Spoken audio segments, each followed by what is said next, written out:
সর্বশেষ 6 ইনিংসে কোনো ছক্কা হাঁকাতে পারেননি জিম্বাবুয়ের অধিনায়ক। বাংলাদেশে এসে শুনতে হয়েছে টাইগার সমর্থকদের ভুয়া ভুয়া ধ্বনিও, তাই যেন ক্ষোভে ফুঁসছিলেন সিকিন্দার রাজা। আর আজ যেন সে ক্ষোভ ঝাড়লেন 22 গজে, দিলেন সমালোচকদের জবাব। রাজাদের জবাব যেমন হয় আর কি, প্রতিপক্ষের ওপর রাজত্ব চালিয়ে। নাজমুল শান্তর দলের ওপর পঞ্চম টি-20তে চলল শুধুই রাজার রাজত্ব। সাইফুদ্দিনের শর্ট বল টেনে নিয়ে মিড উইকেটের উপর দিয়ে বল বাতাসে ভাসিয়ে কাটালেন ছক্কার খরা। শেষ পর্যন্ত রাজার 22 গজে রাজত্বের দিনে 8 উইকেটের বড় জয় তুলে নিয়ে বিশ্বকাপে টাইগারদের আত্মবিশ্বাস তলানিতে ঠেকিয়ে দিল জিম্বাবুয়ে।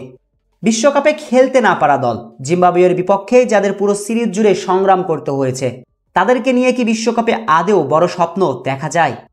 প্রশ্নের উত্তরটা কি দেবেন, সিদ্ধান্তটা একান্তই আপনার।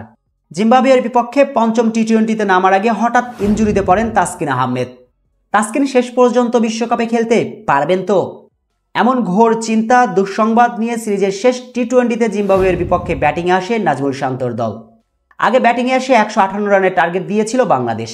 আর 158 রানের টার্গেট দিয়ে যারা ভেবেছিলেন বাংলাদেশ হয়তো ম্যাচটা হেসে খেলে জিতে যাবে, তাদের সেই ভ্রম শুরুতে ভাঙিয়েছেন জিম্বাবুয়ের 2 ওপেনার। প্রথম 3 ওভারে স্কোরবোর্ডে জমা 27 রান, তুফানি গতিতে ব্যাট চালান বেনেট। তবে চতুর্থ ওভারে ধাক্কা দিয়েছেন সাকিব, তুলে নেন জিম্বাবুয়ের প্রথম উইকেট। কিন্তু এরপর থেকে আর বাংলাদেশি বোলারদের পাত্তাই দেয়নি রাজা আর বেনেট, রাজত্ব করতে থাকেন বাংলার বোলারদের ওপর। দলের বিপদের মুহূর্তে কোথায় হারিয়ে গেলেন আইপিএল ফেরত মুস্তাফিজ, খুঁজেই পাওয়া গেল না সাইফুদ্দিন, শেখ মেহেদীদের কাউকে। বেনেট আর রাজার কাছে চোখে সরিষার ফুল দেখেছিল টাইগার বোলাররা। বেনেটের 5-4 ও 5-6 70 আর রাজার অপরাজিত 72 রানের উপর ভর করে 8 উইকেটে জয় তুলে নেয় জিম্বাবুয়ে।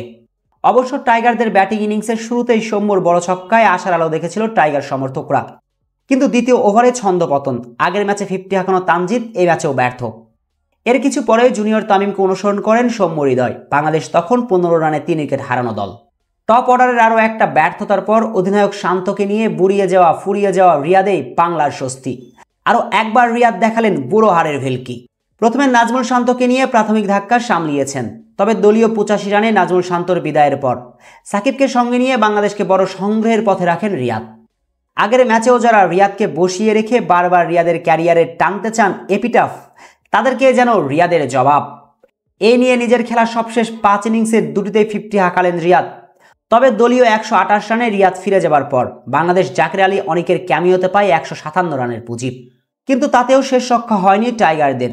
পঞ্চম টি-20তে 8 উইকেটের হারে পরাজয়ের তিক্ততা নিয়ে বিশ্বকাপে উড়াল দেবে টাইগাররা। শেখ আসাফুদ্দৌলা, অনেক, টিভি স্পোর্টস।